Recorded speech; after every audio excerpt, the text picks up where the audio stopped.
Hello guys, welcome back to the channel where today we're going to take a look at my Week 8 NFL Power Ranking / tier list.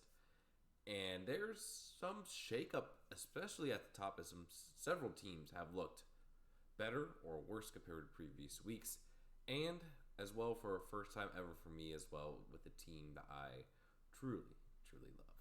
But before we get into the Power Rankings, if you enjoyed the content, if you're coming back regularly, please subscribe to the channel. It will mean a lot for me to grow during this season, especially as the Packers are sucking. So I just want to get some joy out of this football season. But let's go ahead and get started with the Arizona Cardinals, who lost to Seattle this past week. They were able to force some turnovers against Geno Smith. But again, the lack of overall talent on this roster was really coming back to bite them in the butt. But they're getting really good coaching. They're fighting hard. They're always kind of close, but not close enough to really threaten. So I'm putting them still in tank tier, but I think they're laying down really important foundations for this team. Next up, we have the Atlanta Falcons, who by default, after beating the Buccaneers, even though they were so frustrating to watch, they're in divisional tier because right now they are the best team in that division. Their defense is playing super well. The offense somehow gets points, even though this past Sunday they did not play Bijan Robinson at all and said that he was not feeling well. They might get in trouble with the NFL with that because you're supposed to put people that are like not feeling well or illness at all. They're supposed to be reported before the game that's happening. That's just how it is. And especially because I'm upset about that because Bijan was my fantasy guy and it didn't matter because Jordan Addison got so many points last night, but that's another story. But Falcons are winning the division at the moment. You just are always questioning them, though. Is Desmond Ridder really the guy? Is he really going to play well enough? Because he almost fumbled a game where he had 3 fumbles against the Buccaneers. But they were able to pick up the win, and they are currently in first place in the NFC South, so they're going to stay there for now. Next up is the Baltimore Ravens. And I'm putting Noah up in Super Bowl tier. That's no question at all to me because the way they dismantled my previous number 1 team in the Detroit Lions was insane. Lamar Jackson, that's his best game of the year. No doubt about that. And knowing that the Ravens had this kind of gear to shut down an offense like the Lions and this offense to do that against that kind of defense, that was super impressive. And so, Baltimore, you're up in Super Bowl contender this week. You know who's not in Super Bowl contender this week? Who is just barely hanging on to wild card. It's the Buffalo Bills. They lost to the Patriots. They are this close.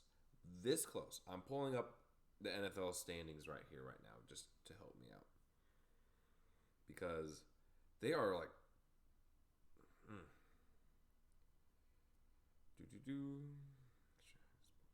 Yeah, they're currently 4-3. They're currently the 7th seed in the AFC, so they're still in wild card. But you're concerned because the past 2 weeks they've looked really bad against really bad teams in the Giants, who they barely beat, and now the Patriots, who they lost to. And so you're just wondering, like, what the heck is going on in Buffalo? They're still wild card for now because of their standing, but you're concerned about them because you still got teams like the Bengals. The Jets are still in there contending for that wild card spot. So, Buffalo, you're on notice. Next, we got the Carolina Panthers.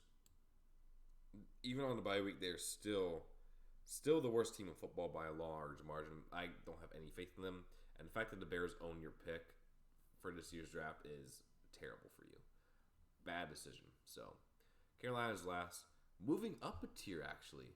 Even without Justin Fields, the Bears, I consider just bad. They beat the Raiders, whose record is better than their play, but they looked really impressive doing it. And this is like quite a few games in a row, besides the Vikings game, like against the Broncos, against the Commanders, and now against the Raiders, where they look like a very competent football team. And that's something you want to see out of them, especially what they're going to hold a really high draft pick. Is Justin Fields is still going to be here next year if they are able to get Caleb Williams. We don't know, but the Bears are actually starting to look promising, and so they're going up there in bad tier. A team I'm just putting in mid for now. They were on a bye week. Cincinnati. I think they're definitely a team I think is going to rise in the next coming weeks, but this division, if you look at the NFC North, every team is 500 or above. Divisional games are going to be key here down the stretch. The Bengals are currently last place 3-3. On the bye week, Joe Burrow's getting healthy. They can start making some noise to get up there in the wild card standing, but with the Browns and the Ravens being legitimately good teams, the Browns without, of course, a quarterback, and the Steelers somehow just fluking their way to things, this will be a very interesting division coming down the stretch, especially with divisional games. And speaking of the Browns, I'm putting them in wild card too, because they should not have won that game. That last touchdown they had, the Colts got absolutely screwed on penalties. And the defense that was normally stout gave up a ton of points to the Colts. But they still won the game. P.J. Walker came in relief of Deshaun Watson. The offense looked a lot better. You are worried about Ford's injury there, and Myles Garrett has been absolutely a stud. But good for you. Good for you, Cleveland. Another team I'm putting in wild card tier for now is the Dallas Cowboys. On a bye week, again, not really anything too much to say about them. They're currently the 6th seed in the playoffs, and so you're just biding time, trying to get ready for games against Philadelphia, see what you can do. You don't really know what they're up to, so right now they're in wild card tier. Team I'm still putting in tanking because I still don't think you're that great of a team. It's Denver. Yes, you beat the Packers. You'll see where I'm putting the Packers here soon. But Denver, still, I don't trust them. They almost blew the game to the Packers with the second half by their offense not really doing much until the last drive. And so I still think they're a really bad team. I still think they're in contention for tanking, and they're just a bad team. Dropping a tier from Super Bowl contender to division is Detroit. I still believe in the Lions. I still believe in them in the NFC. But you cannot lose that badly and for you to be in the Super Bowl contending tier the next week. That was an embarrassing loss for Detroit. But sometimes a team just needs to get a punch in the mouth to really get into gear again. And I think that's what the Lions are going to take away from this game. It's like, we got punched in the mouth. Let's fix that and let's get after it. And I think that they will pretty easily. Dropping a tier. Yeah, this is what I was talking about earlier in the video. The Packers are in tanking tier. Not because of the record. They're not one of the worst teams in the league record-wise. It's because of the way they played against the really bad opponents. Are you telling me we could not beat the Raiders or the Broncos? Teams that we should have been able to beat if we had competent coaching and execution on offense. The fact of the matter is, in the past 3-4 games, the Packers have regressed. They've gotten worse. And you do not want to see that when you're a young team trying to figure things out. You want to see progress. You want to see competitiveness. We don't have that, especially in the first half. You can say, oh, we're the best second half team in football. It doesn't matter if you're playing from behind in the entire second half how good you play. You need to play a full 60 minutes and get consistency there. And we're playing the Vikings next week, who just beat the 49ers.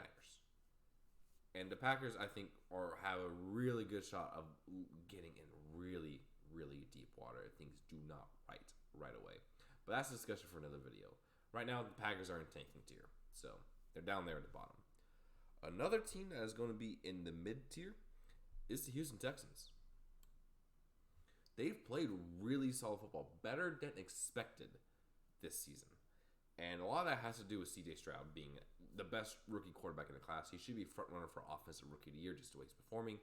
The Texans team still does not have a lot of talent there, but they're being coached really, really well by DeMeco Ryans. C.J. Stroud is playing good football, and they could contend for a wild card spot in year one, which I think should put DeMeco in Coach of the Year category. And so, yeah, good for you there. Good for you, Houston. Good for you. Next up, another team I'm putting in mid, even though they lost, is Indianapolis Colts. That loss, you showed a lot of good things from that offense, especially doing what they did against that Browns defense. I think you're very comfortable with Gardner Minshew leading this offense. I have really high floor, but you guys got screwed by the refs. There's no question about that. And so that's the main reason why you lost. I still think you're going to be competitive. I don't think you're going to be quite a playoff team. I think other teams are going to be better than you, but you're not the train wreck that we thought we were. So good for you. Good for you. Next up is the Jacksonville Jaguars, who are going to be in divisional tier. They're currently 5-2, along with two other teams in the AFC. They're competing. They're doing what they're supposed to do. You can't really complain too much about Jacksonville after that Thursday night victory. So good for you, Jacksonville. Next up, reclaiming the number one spot for me, Kansas City. They were able to, in the first half, really show their offensive capability. Mahomes went off, and the Chargers were trying their best to keep what they could. But then in the second half, that Chiefs defense shut down the Chargers. And so, if that is how the Chiefs are going to play, there is no reason why they cannot win the Super Bowl. And we're going to talk about them like we talked about the Patriots a few years ago. They're just sick of them. A lot of people are sick of them just because of the whole Travis Kelce, Taylor Swift crap. I'm a little bit sick of that too, but you cannot deny that they're dominant. That they just are. Next up is the LA Chargers. I'm putting them in bad. They're currently 2-4. They're tied for the second worst record in the AFC. And you really got to start questioning what this organization is doing. What direction are they heading towards? Because they can beat up on bad teams, but they cannot beat the good teams.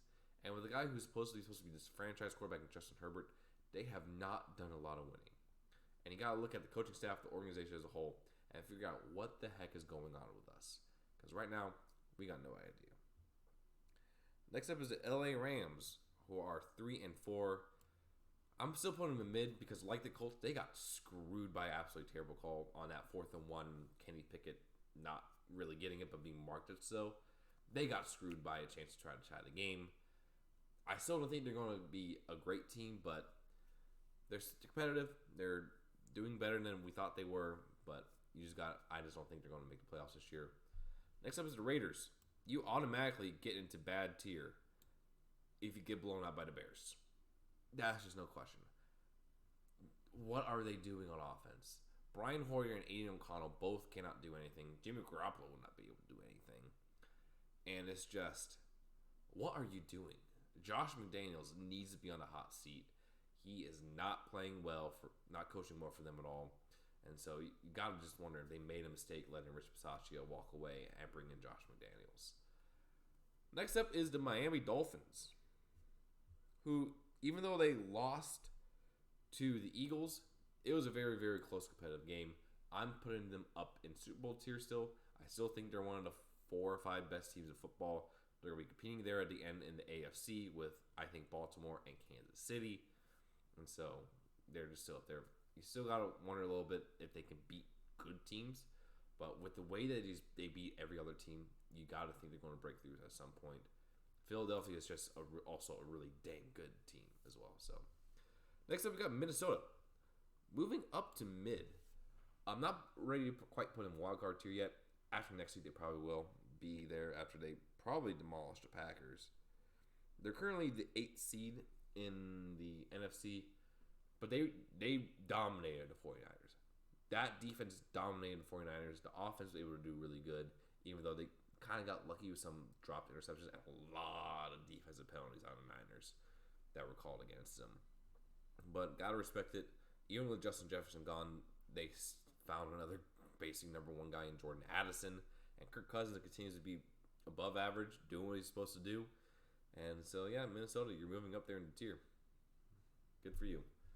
Next up, going next to Broncos, who I think they're still a bad team, but they were just able to really have their way against the Bills, able to come back and win that game. Good on you. Mac Jones got a big confidence boost. If they continue this way and continue to play the good defense they have been, they can get up to bad, maybe mid. But right now, I still think they're tanking right now. So Not a great team there. Next up, we have the New Orleans Saints. Bad team. I really don't see this team doing much more this season. I think they really hit their ceiling. They're just a really kind of mediocre to below average football team. And I think they're going to regret giving Derek Carr that money because he really is not fixing the issues here on his team. Their cap space is atrocious, and you just don't know what's going to happen. I think they're in for some rough weeks ahead. Next up, we've got the New York Giants. Even though they were able to beat the Commanders, I still have them in tanking tier. Not really a very convincing win. Granted, though, their almost entire offensive line was injured. Saquon Barkley has looked really good in 2 games since returning to injury. And you got to start asking the question, is Tyrod Taylor the better quarterback for this team than Daniel Jones? Because in the last couple of weeks, he looked more competent behind a way worse O-line. Has not made a lot of mistakes. And so, Tyrod Taylor, people keep forgetting that he is a solid quarterback. And so, but they're still in tanking tier. They're still a terrible, terrible football team. Next up, we got New York Jets, who I am putting behind the Texans in mid. They're 3-3. That defense continues to be one of the best in football. I still have questions about Zach Wilson. That is just how they're going to be. Everything else on this team, I think, is good. It's just, how much do you trust Zach Wilson? I know he's played some decent games this year, but his past track record, I still don't trust him. But they're still, I think, a very solid team. Can compete for a playoff berth, especially with that defense. With that run game, they could be fine. Next, we've got the Philadelphia Eagles. They're a Super Bowl contender. They beat the Dolphins. They really have not been playing up to their full potential yet. And they're still 6-1. Like, they're not even playing really that great of football. And they're still beating teams because they are that talented and that good. That O-line, great. Receivers, great. Defense playing really well. Jalen Hurts hasn't even been playing that great. And he still is a pretty darn good quarterback. So, Philadelphia, you're still a Super Bowl contender for me. Next up, we got the Pittsburgh Steelers, who somehow, some way, even one of the most frustrating offenses in football, are 4-2. Yeah. There's no words really to describe it. They just find ways to win. They play ugly. Their defense plays well, and then they're able to somehow bullcrap their way to victories. There's no really other way to explain it. It's going to be interesting to see how they go against teams like Baltimore or a healthy Cincinnati team, but Pittsburgh, you're still up there for now. Good for you. Next up, we got Seattle. They picked up the win against Arizona. You're still concerned about Geno Smith and the amount of turnovers he's had, but you're 4-2. You're playing good football. You're winning games. That's all you can ask for now. Dropping a tier from Super Bowl contender to divisional tier is San Francisco. They have not looked right these past couple weeks. They have dropped 2 in a row to Cleveland and to Minnesota. The Minnesota, I thought they should have been able to beat, so that's a really concerning loss. Purdy has not looked that great. Debo's been out. McCaffrey's been looking off. And so I still believe in this team. I still think when they're all healthy, they're the best team in football. But they have not been able to execute well these past couple weeks, and so you're dropping down a tier. Next up is Tampa Bay, who still owns a wild card spot in the NFC, but you're concerned about this game because you should have been able to beat the Falcons. With the way the Falcons were playing offense, the way your defense was doing well, you really saw the limitations of a Baker Mayfield that offense this game. And so just something to keep an eye on looking forward. Will they be able to keep competing for the division or not? We'll see. But right now, they're in wild card tier. And these two teams, Tennessee, bad. Honestly, I'm putting Tennessee in tanking because they just gave away one of the best safeties in the league to the Philadelphia Eagles for peanuts. I think it's pretty clear that Tennessee is going to be tanking the rest of the year because they don't have an answer quarterback. Malik Willis is not him. Ryan Tannehill is old and busted. They're not really going to be competing for that division, and so they're tanking. I think they actually are going to be active at the trade deadline and tank. And the Commanders, you're bad. You're a bad football team. You just lost to the Giants. And you got to wonder how much longer does Ron Rivera have there. And Yeah, I think that is going to be my tier list for this week. Super Bowl contenders, I have the Kansas City Chiefs, Philadelphia Eagles, Baltimore Ravens, and Miami Dolphins. Then in division, we've got the Lions, the 49ers, the Jaguars, and the Falcons. Wild card tier, I have the Seahawks, Cowboys, Steelers, Browns, Buccaneers, and Bills. Mid teams, I got the Bengals, Texans, Jets, Vikings, Colts, and Rams. Bad teams, I got the Chargers, Saints, Bears, Raiders, and Commanders. And tanking teams, I have the Titans, Broncos, Patriots, Giants, Packers, Cardinals, and Panthers. Thank you guys so much for watching this video. I hope you like and subscribe to the channel, and see you again very, very soon.